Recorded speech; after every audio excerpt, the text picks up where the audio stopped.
Hello students, मैं किशोर कुमार आपका स्वागत करता हूं बीकॉम सेकेंड ईयर की क्लास में। और आज जो हम टॉपिक लेने वाले हैं वो है प्रोसेस अकाउंटिंग। प्रोसेस अकाउंटिंग से रिलेटेड आपको एक दो वीडियो मिल चुके होंगे। बीकॉम सेकेंड ईयर की क्लास है आपकी और एबीएसटी का सेकेंड पेपर जो कॉस्ट अकाउंटिंग है वो आप पढ़ रहे हैं अभी। और कॉस्ट अकाउंटिंग में आज का हमारा टॉपिक है process account, process cost accounting.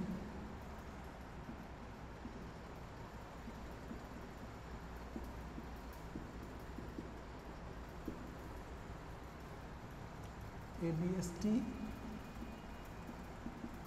Paper 2।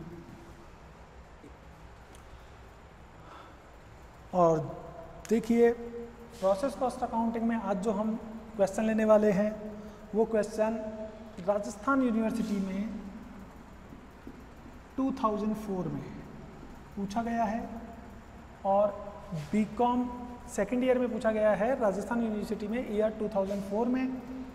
बढ़िया क्वेश्चन है और स्टॉक से रिलेटेड क्वेश्चन है। इससे पहले आपने स्टॉक अकाउंट बनाना नहीं सीखा है तो आज के वीडियो में स्टॉक अकाउंट बनाना भी हम इस क्वेश्चन के थ्रू आपको सिखाने वाले हैं। तो देखिए, हमारे पास जो प्रोसेस है, प्रोसेस ए और प्रोसेस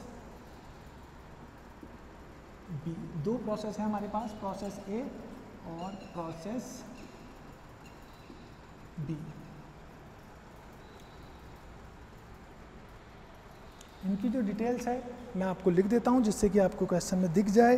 तो देखिए, 2000, 8000, 12000,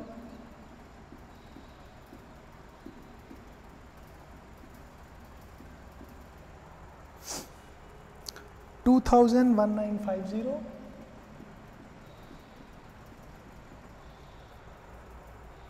200, 150, 19,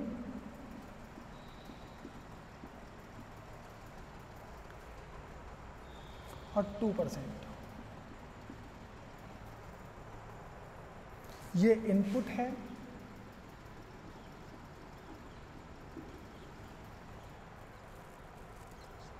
₹8 पर यूनिट, ₹8 पर यूनिट। और ये जो 2000 आपको दिया हुआ है ये मैं आपको बता दूं ये यूनिट है और इसकी रेट इसने दी हुई है ₹8 पर यूनिट के नाम से, ₹8 पर यूनिट। मटेरियल कंज्यूम्ड आपको 8000 जो दिया है ये मटेरियल है, 12000 आपको लेबर, ये वर्क एक्सपेंसेस दिए हुए हैं, 1950 के बारे में मैं आपको बता दूं ये आउटपुट है यूनिट में, ये आउटपुट है यूनिट में। तो देखिए 1950 यूनिट में है आउटपुट और 2000 इनपुट यूनिट है आपकी। उसके बाद 200 और 150 ये आपको ओपनिंग स्टॉक और क्लोजिंग स्टॉक दे रखा है 1 जुलाई को, 1 जुलाई 2015, और ये आप कह सकते हैं 31 जुलाई 2015। तो 1 मंथ का जो स्टॉक है वो आपके सामने है। और ये कॉस्ट पर यूनिट है ओपनिंग स्टॉक की। तो ओपनिंग स्टॉक की कॉस्ट पर यूनिट ये हो जाती है आपके पास ₹19। नॉर्मल लॉस आपको दिया हुआ है इनपुट पे, तो यहाँ पे आप लिख सकते हैं नॉर्मल लॉस ऑन इनपुट। ये प्रोसेस ए के रिगार्डिंग जो भी डिटेल है वो है। अब सेम प्रोसेस बी में अगर हम देखें तो यहाँ पे इनपुट तो आएगी नहीं, क्यों नहीं आएगी? क्योंकि प्रोसेस ए का जो आउटपुट होगा वो प्रोसेस बी के लिए इनपुट होगा, इसलिए इनपुट यूनिट नहीं दी हुई है। 3000, 8000, 1000, 3000, 8000 और 1000, 1925 ये आउटपुट यूनिट हो गई हमारी, और 300, 400 ये हमारा स्टॉक हो गया, ओपनिंग और क्लोजिंग 27 और 5 ये हमारा रेट हो गई और लॉस हो गया। राजस्थान यूनिवर्सिटी में ये 2004 में आया है क्वेश्चन। और यहाँ पे मैं आपको बता दूं कि एक लाइन जो आपको ध्यान रखनी है, the scrap of process A and process B are sold at ₹1 per unit. Process A और बी का जो स्क्रैप है या नॉर्मल लॉस है वो ₹1 पर यूनिट की रेट से आपको सेल किया जाता है। ये इन्फॉर्मेशन क्वेश्चन में दी हुई है, तो आप इस इन्फॉर्मेशन को अकाउंट बनाते समय ज़रूर ध्यान में रखें, इसके बिना क्वेश्चन नहीं हो पाएगा। यहाँ पे स्क्रैप का मतलब नॉर्मल लॉस है, और जो आपको तैयार करना है वो मैं आपको लिख देता हूँ साथ में कि क्या बनाना है।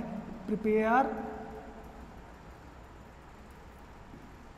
Process A and B account. तो प्रोसेस ए और बी का अकाउंट आपको तैयार करना है।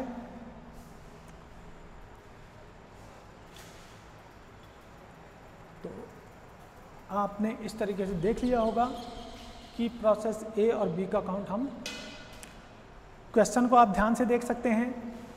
अब हम क्वेश्चन को सॉल्व करने जा रहे हैं। प्रोसेस ए और बी के रिगार्डिंग जो भी डिटेल हमें चाहिए वो सामने क्वेश्चन में लिखी हुई है। अब जब हम प्रोसेस ए अकाउंट बनाएंगे तो मैं बता दूं, सबसे पहले हेडिंग डालेंगे आप प्रोसेस ए अकाउंट।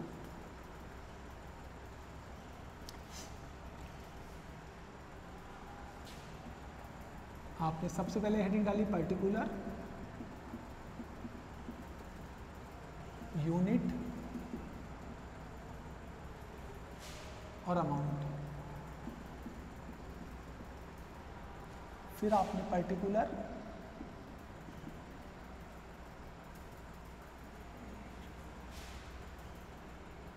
यूनिट और अमाउंट,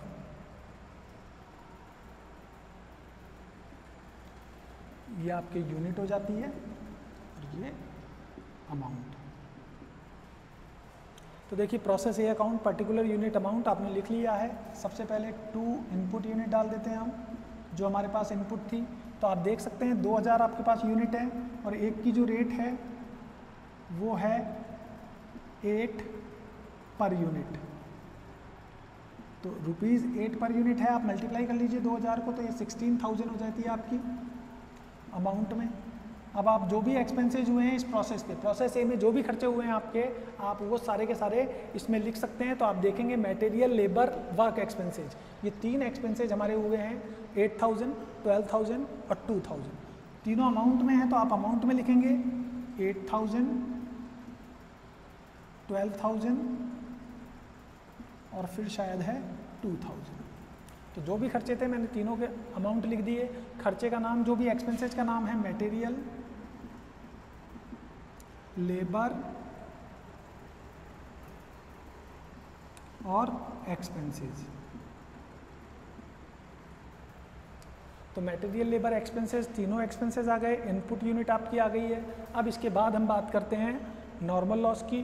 तो देखिए हमें प्रोसेस ए में बताया गया है कि 2% लॉस है इनपुट का, नॉर्मल लॉस ऑन इनपुट। तो इनपुट जो है उसका 2%, तो इनपुट आपके पास 2000 है तो इसका 2% आप कैलकुलेट कर लीजिए।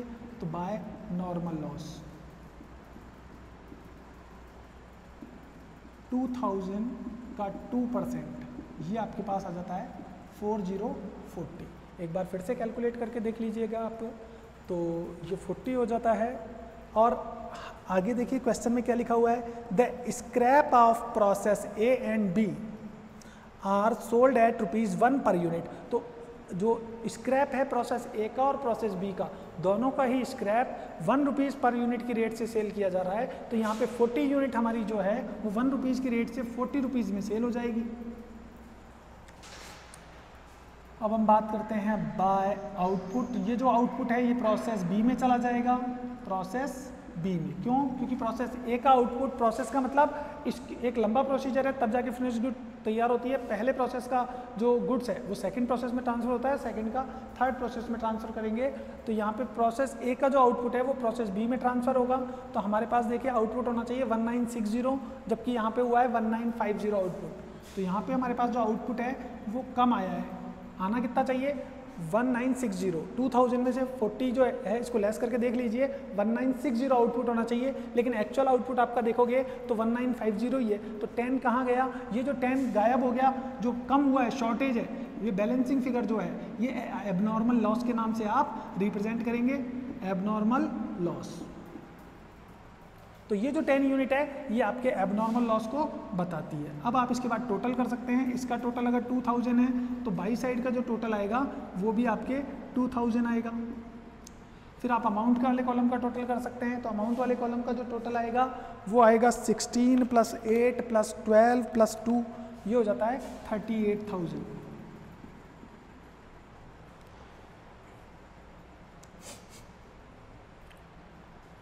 अब आप इसकी कॉस्ट कैसे कैलकुलेट करेंगे? तो देखिए इससे पहले भी हमने काफ़ी क्वेश्चन किए हैं, प्रोसेस अकाउंट के आपको वीडियो मिल चुके होंगे। तो फॉर्मूला मैं आपको यहाँ पे लिख देता हूँ, वैसे मैंने पहले भी बताया हुआ है। Cost per unit, cost per unit calculate करने के लिए जो फार्मूला हम यूज़ करते हैं वो है total cost minus sale of normal loss, sale of normal loss, और डिवाइड करिए input unit minus unit of normal loss, unit of normal loss. मैं आपको फिर से बता दूं, देखिए कॉस्ट पर यूनिट के लिए आप फार्मूला यूज कीजिए, total cost minus sale of normal loss divided by input unit minus unit of normal loss. तो देखिए हमारे पास टोटल कॉस्ट कितनी हो जाती है? ये जो अमाउंट वाले कॉलम का टोटल है 38,000, ये कॉस्ट हो जाता है। लेस कीजिए सेल ऑफ नॉर्मल लॉस, तो अमाउंट वाले कॉलम का टोटल नॉर्मल लॉस के सामने वो 40 हो जाता है। इनपुट यूनिट आपकी 2000 है, माइनस नॉर्मल लॉस यूनिट 40 है, तो आगे जाके ये हो जाता है 37,960 डिवाइडेड बाय 1960। अब आप इसको सॉल्व कर लीजिए, 37,960 डिवाइडेड बाय 1960, आपकी कॉस्ट पर यूनिट आ जाती है 19.367। अब आप इसको 1950 से मल्टीप्लाई कर दीजिए तो 37,766 ये आपके कॉस्ट हो जाती है। बाकी की आप वैल्यू कैसे कैलकुलेट करेंगे? तो जब इस डेबिट साइड का टोटल 38,000 है तो क्रेडिट साइड का जो टोटल आएगा वो भी सेम होगा 38,000। अब आप 38,000 में से जो वैल्यू आपके पास है इन दोनों को लेस कर दीजिए, तो जो वैल्यू नहीं है वो कैलकुलेट हो जाएगी। तो 38,000 में से मैं लेस कर देता हूँ 37,766 माइनस 40, तो मेरे पास वैल्यू आ जाती है 194। तो इस तरीके से मैंने नॉर्मल लॉस, एबनॉर्मल लॉस सारी चीज़ें कैलकुलेट कर लिए, और उम्मीद करता हूँ इसको कैलकुलेट करने में अब आपको परेशानी नहीं होगी। अब इसके बाद हम कैलकुलेट करेंगे या प्रोसेस जो स्टॉक ए अकाउंट है हम अब वो तैयार कर देंगे। स्टॉक ए के लिए देखिए ज़्यादा स्पेस नहीं चाहिए मेरे को, यहाँ पे हम हेडिंग डाल देते हैं इसकी, स्टॉक ए अकाउंट। वही पर्टिकुलर यूनिट अमाउंट, कॉलम के नाम सेम आ जाएंगे जैसे पहले थे, पर्टिकुलर यूनिट और अमाउंट।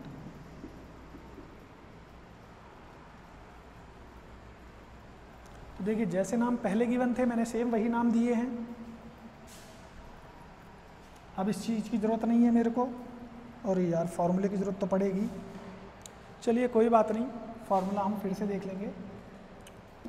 अब देखिए प्रोसेस बी नहीं, सॉरी, अगर स्टॉक हो तो प्रोसेस बी की जगह हम लिखेंगे स्टॉक ए, क्योंकि ये जो माल ट्रांसफ़र होगा ये स्टॉक ए अकाउंट में हम ट्रांसफ़र करेंगे। तो यहाँ पे स्टॉक ए अकाउंट लिख दीजिए, स्टॉक ए अकाउंट में ये सारा माल आएगा। तो जो प्रोसेस ए में बना है, अगर आपके क्वेश्चन में स्टॉक अकाउंट दिया हुआ है, स्टॉक लिखा हुआ है, तो आप प्रोसेस ए में जो भी फिनिश्ड गुड तैयार होता है उसे स्टॉक ए अकाउंट में ट्रांसफ़र कीजिए। जैसा कि देखिए हमारे केस में प्रोसेस है और यहाँ पे स्टॉक गिवन है ओपनिंग और क्लोजिंग। तो 1 जुलाई को जो है वो ओपनिंग स्टॉक है और 2 जुलाई को जो है वो क्लोजिंग स्टॉक है, और ये यूनिट में गिवन है। मैं आपको बता दूं ये दोनों ही स्टॉक हमें यूनिट में गिवन है। तो यहाँ पे हम स्टॉक अकाउंट बनाएंगे प्रोसेस ए के बाद, तो ओपनिंग स्टॉक, और बाई साइड में हम लिख देंगे क्लोजिंग स्टॉक। तो देखिए ओपनिंग स्टॉक की यूनिट मेरे पास है 200 और क्लोजिंग स्टॉक की यूनिट है 150। ज़्यादा बड़ा अकाउंट नहीं बनेगा ये, मैं आपको बता दूं, छोटा सा ही बनता है ये अकाउंट, लेकिन बनाना जरूरी हो जाता है क्योंकि इसके बिना बी अकाउंट नहीं बना पाएंगे आप। तो ओपनिंग स्टॉक मैंने लिख दिया और ओपनिंग स्टॉक की वैल्यू भी दी हुई होगी। देखो यहाँ पे कॉस्ट पर यूनिट दी हुई है 19 रुपीज़, और ये ओपनिंग स्टॉक की दी हुई है, क्लोजिंग स्टॉक की नहीं दी हुई है। तो ओपनिंग स्टॉक की वैल्यू 19 रुपीज़ है, तो 8 रुपीज़ 19 पर यूनिट। तो 19 से मल्टीप्लाई कर दीजिए तो 3800, ये ओपनिंग स्टॉक की वैल्यू आ जाती है। तो 200 को मैंने 19 से मल्टीप्लाई कर दिया है, इसकी वैल्यू आ गई है 3800। अब जो प्रोसेस ए में बना था आपके फिनिश्ड गुड, वो यहाँ पे आ जाएगा, तो उसे प्रोसेस ए के नाम से लिखिए ताकि मालूम चले ये कौन से प्रोसेस से आया है। ये आया है प्रोसेस ए से। कितनी यूनिट आई? 1950। तो 1950 यूनिट आई है और इसकी वैल्यू क्या है? तो यहाँ पे देखिए आप, यहाँ पे ये यूनिट है और ये वैल्यू है। तो यहाँ से जो यूनिट आ रही है 3700,766, ये यूनिट जा रही है। अब आप इसका टोटल कर सकते हैं, बिल्कुल कहीं कोई दिक्कत नहीं होगी। 2150 ये यूनिट का टोटल है, और अमाउंट का भी टोटल कर लीजिए आप। 3800 प्लस 37,766 ये हो जाता है 41,566। तो हमारे पास टोटल हो गया। लेकिन बाई साइड में क्या लिखूं? तो बाई साइड में देखिए मैं बताता हूं, अगर यूनिट का टोटल 2150 है और यहाँ पे यूनिट का टोटल 150 आ रहा है, तो टोटल तो बराबर होता है ना भाई, दोनों साइड का टोटल बराबर होता है, डेबिट का भी और क्रेडिट का भी। तो ये भी 2150 होना चाहिए। तो बाकी की 2000 यूनिट कहाँ है? तो यहाँ से 2000 यूनिट आपने प्रोसेस बी में ट्रांसफ़र कर दी है। इस बात को आप लिख दीजिए, बाय लगा के लिख दीजिए, बाय प्रोसेस बी। तो ये 2000 कहाँ पे गई? बी में गई, और ब्रैकेट में डाल दीजिए B/F, यानी कि बैलेंसिंग फिगर। तो देखिए 2150 में से आपने ये 150 लेस किया तो ये 2000 आ गया, और क्योंकि टोटल बराबर होता है। अब इनकी वैल्यू कैलकुलेट करने की बात है, तो देखिए वैल्यू भी बड़ी आसान है। आपने ए स्टॉक की जो कॉस्ट है पर यूनिट, जब प्रोसेस ए अकाउंट बनाया था तो प्रोसेस ए की जो कॉस्ट है पर यूनिट कॉस्ट आपने कैलकुलेट की थी, और वो आपने यहाँ पे लिख दी थी 19.367। इसको मल्टीप्लाई कर दीजिए आप 150 जो क्लोजिंग स्टॉक है उससे। तो हमारे पास क्लोजिंग स्टॉक की वैल्यू 150 है, क्लोजिंग स्टॉक की यूनिट है 150, इसको मल्टीप्लाई कर दीजिए 19.367 जो आपकी कॉस्ट आई थी, तो आपकी टोटल वैल्यू आ जाएगी 2905। तो ये आपकी क्लोजिंग स्टॉक की वैल्यू आ गई। अब वही वाला फॉर्मेट फिर से कि भाई अगर डेबिट साइड का टोटल 41,566 है तो क्रेडिट साइड का टोटल भी सेम होगा। इसमें से आप 2950 लेस कर दीजिए, तो आपके पास बाकी स्टॉक की वैल्यू आ जाएगी 2000 यूनिट की, जो हो जाती है 38,661। तो इस तरीके से आपने देखिए प्रोसेस ए अकाउंट भी बना लिया और प्रोसेस बी अकाउंट भी तैयार कर लिया। जब प्रोसेस ए अकाउंट भी हो गया और बी अकाउंट भी हो गया, तो हम चलते हैं प्रोसेस बी अकाउंट की तरफ। तो प्रोसेस बी अकाउंट के लिए फिर से हमें पूरा परफॉर्मा बनाना पड़ेगा। अभी बना देते हैं हम फॉर्मूला, तो हम पूरा कर देते हैं इसको। टोटल कॉस्ट माइनस ये है सेल ऑफ नॉर्मल लॉस, और minus input unit minus unit of normal loss. चलो ये तो हो गया। अब हम प्रोसेस बी बना लेते हैं, लेकिन इससे पहले कॉस्ट पर यूनिट हम यहाँ पे लिख लेते हैं, हमने क्या कैलकुलेट की है, कॉस्ट पर यूनिट प्रोसेस ए के लिए। तो ये आई थी 19.367, हालांकि कहीं काम में नहीं आएगी लेकिन फिर भी। और जो स्टॉक है, स्टॉक आपने कितना ट्रांसफ़र किया है प्रोसेस बी में, 2000 यूनिट आपने ट्रांसफ़र किया है, कितने रुपए का, 38,661 का। तो ये आपने स्टॉक ट्रांसफ़र किया है, तो ये हमने लिख लिया है ताकि अगर आपको ज़रूरत पड़े तो हम यहाँ से ले सकें।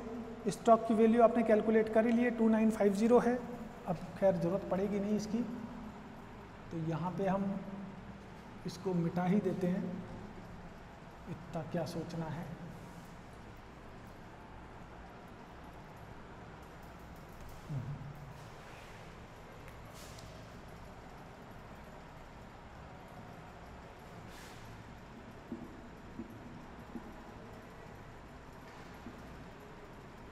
तो देखिए यहाँ पे प्रोसेस बी अकाउंट बना रहे हैं हम, और प्रोसेस बी अकाउंट बना रहे हैं तो निश्चित रूप से जो हेडिंग में आना चाहिए वो भी प्रोसेस बी अकाउंट आना चाहिए। तो प्रोसेस बी अकाउंट जब बनाएंगे तो हम इनपुट यूनिट लेंगे, प्रोसेस स्टॉक ए से आई है तो यहाँ पे लिखेंगे टू स्टॉक ए अकाउंट, कितनी यूनिट आई है, तो यूनिट हमारे पास आई है 2000, ये वाली यूनिट है, और अमाउंट कितना है 38,661, तो 38,661, तो ये यूनिट आई है प्रोसेस स्टॉक ए से, और अमाउंट आया ये। अब जो भी खर्चे हुए बी के, तो बी के खर्चे लिखेंगे, तो बी के खर्चे देखिए आपको ये दे रखे हैं 3000, 8000, 1000, तो ये सारे एक्सपेंसेस आ जाएंगे 3000, 8000 और लास्ट एक्सपेंसेस है 1000। मटेरियल लेबर वर्क एक्सपेंसेस नाम है इनके, तो वो नाम लिख देंगे हम, मटेरियल लेबर और वर्क एक्सपेंसेस। तो एक्सपेंसेस के भी नाम आ गए। अब हम देखते हैं लॉस कितना हुआ है, तो बाय नॉर्मल लॉस आता है सबसे पहले, 5% होना चाहिए, तो 2000 का 5% कैलकुलेट कीजिए, इनपुट यूनिट 2000 है तो 2000 का 5% आप कैलकुलेट करेंगे तो 1000 यूनिट लॉस हुआ। आउटपुट होना चाहिए आपका 19,000 by process by stock B, क्योंकि ये जो आएगा आउटपुट स्टॉक बी में जाएगा, तो स्टॉक बी अकाउंट लिख दीजिए आप। आउटपुट कितना हुआ है आप देख लीजिए, आउटपुट यहाँ पे हुआ है 1925, आउटपुट कितना हुआ 1925।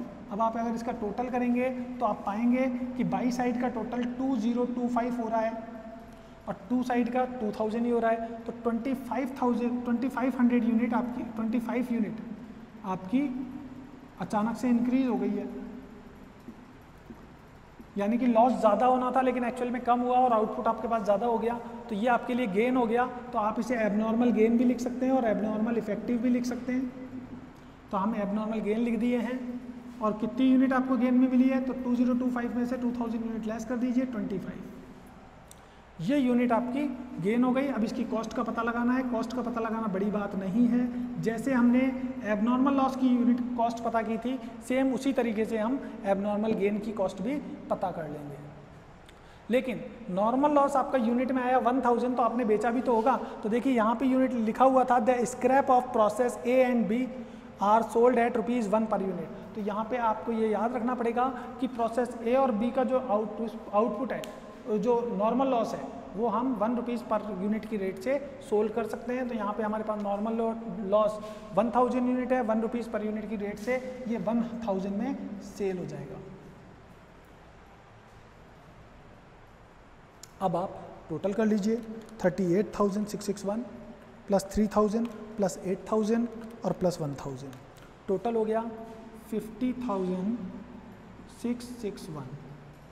तो ये 5661 जो आया है, अभी 25 की कॉस्ट इसमें ऐड नहीं है, वो कॉस्ट बाद में आएगी, तो कोई बात नहीं, लेकिन पहले इससे पहले इसका टोटल किया, ये आया, इसमें से आप लेस कीजिए तो ये टोटल कॉस्ट। देखिए फार्मूला में ये यूज कर रहा हूँ, कॉस्ट पर यूनिट का फार्मूला है total cost minus sale of normal loss, तो टोटल कॉस्ट हमारे पास आ गई 5661। ये मैं यहाँ पे लिख लेता हूँ, माइनस हम कर लेते हैं जो सेल ऑफ नॉर्मल लॉस है 1000 ये रुपए वाला लेना है आपको, अमाउंट वाला, यूनिट मत ले लेना तुम लोग। फिर हम इनपुट यूनिट 2000 है तो 2000 ले लेंगे, और यहाँ पे ये जो आएगी यूनिट आएगी 1000। तो देखिए मैंने पूरा लिखा हुआ है कि total cost minus sale of normal loss और input unit minus unit of normal loss. तो अपॉन में जब जाएगी तो यूनिट आएगी और ऊपर जो आएगा वो अमाउंट आएगा।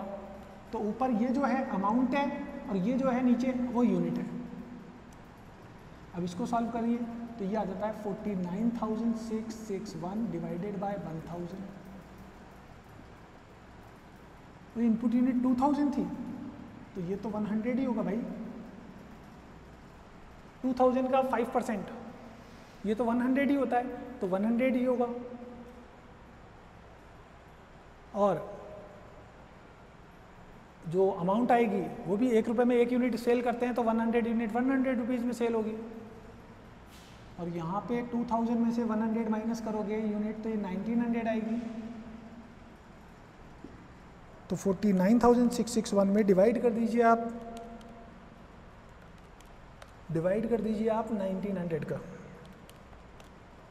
ये 26.13 आ जाती है आपकी रेट। तो रेट आ रही है 26.13 पर यूनिट। एक यूनिट की कॉस्ट आई है ये, तो आप 1925 यूनिट है आपके पास, इनसे मल्टीप्लाई कर दीजिए, ये आ जाती है 50,314। अब आप टोटल कर लीजिए 50,414, ये टोटल हो गया। और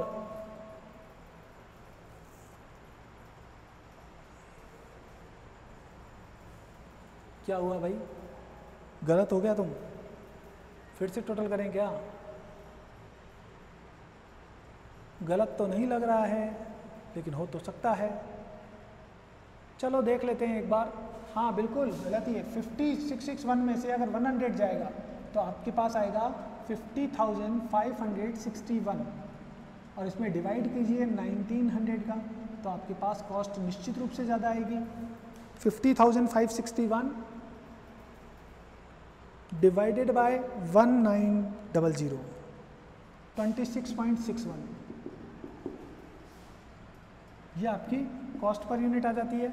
आप इसको मल्टीप्लाई कर दीजिए 1925 से, तो ये आ जाएगी 51,226, और ये यहाँ पे हो जाती है 51,326। अब बाई साइड का टोटल हो गया 51,326, और टू साइड का टोटल देखें तो 50,666 ही था। तो बाकी जो वैल्यू है वो किसकी है, तो उसमें से इसको लेस कर दीजिए। बाकी जो वैल्यू है वो 25 यूनिट की है, या फिर आप 26.61 को 25 से मल्टीप्लाई कर दीजिए तो भी आ जाएगा, एक ही बात है। तो 51,326 में से हम लेस कर देते हैं 50,661 को, तो हमारे पास वैल्यू आई है 665। अब आप इंटू करके भी देख लीजिए यही आ रहा है क्या। तो 25 को जब मल्टीप्लाई करेंगे 26.61 से तो आपके पास 665.25 आता है, मतलब यही आ रहा है लगभग। पॉइंटों में हम जा नहीं रहे। तो ये आपने जो बनाया है वो है आपका प्रोसेस बी अकाउंट। तो जब आपने प्रोसेस बी अकाउंट बना लिया तो हम अब बना देते हैं बी का स्टॉक अकाउंट। तो बी का जब स्टॉक अकाउंट बनाएंगे तो मैं आपको बता दूं कि देखिए बड़े ही सरल तरीके से बन जाएगा, आपको इतना दिमाग लगाने की ज़रूरत ही नहीं होगी। तो देखिए आप यहाँ पे हेडिंग डाल दीजिए स्टॉक बी अकाउंट, और ये यूनिट,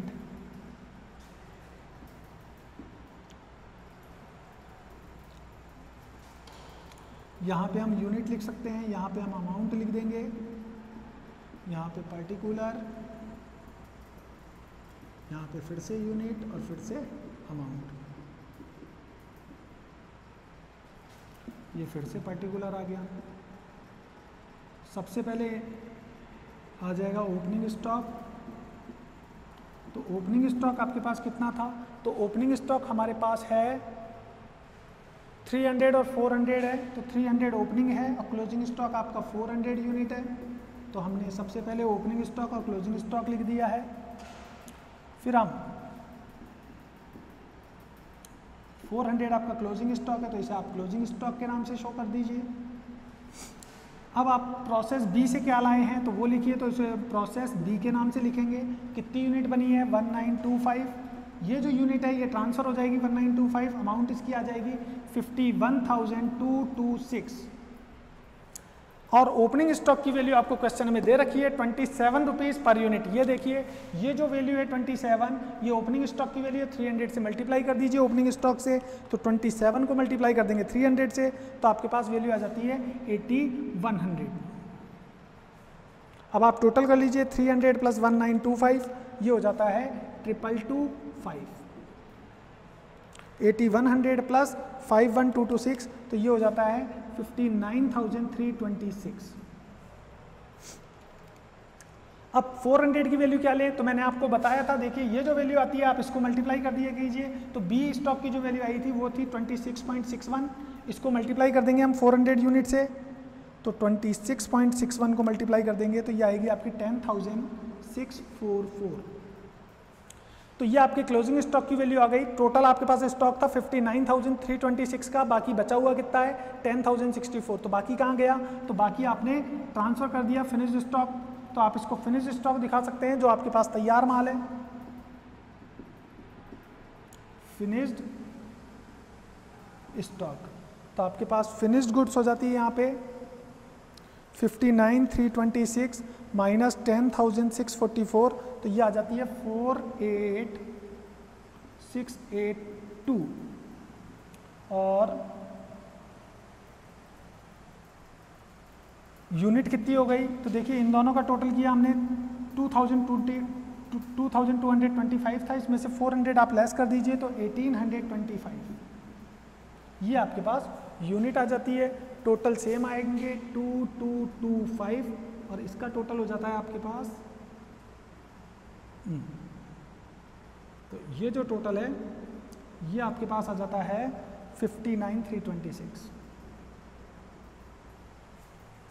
तो इस तरीके से आप प्रोसेस ए और प्रोसेस बी दोनों का रेट कैलकुलेट कर सकते हैं, कॉस्ट कैलकुलेट कर सकते हैं, और प्रोसेस ए अकाउंट को, प्रोसेस बी अकाउंट को, स्टॉक ए अकाउंट को और स्टॉक बी अकाउंट को इस तरीके से आप शो कर सकते हैं। उम्मीद करता हूं कि ये जो क्वेश्चन है आपको पसंद आया होगा, और इस टाइप की जो प्रॉब्लम्स हैं और जो क्वेश्चंस हैं वो आप सॉल्व कर पाएंगे।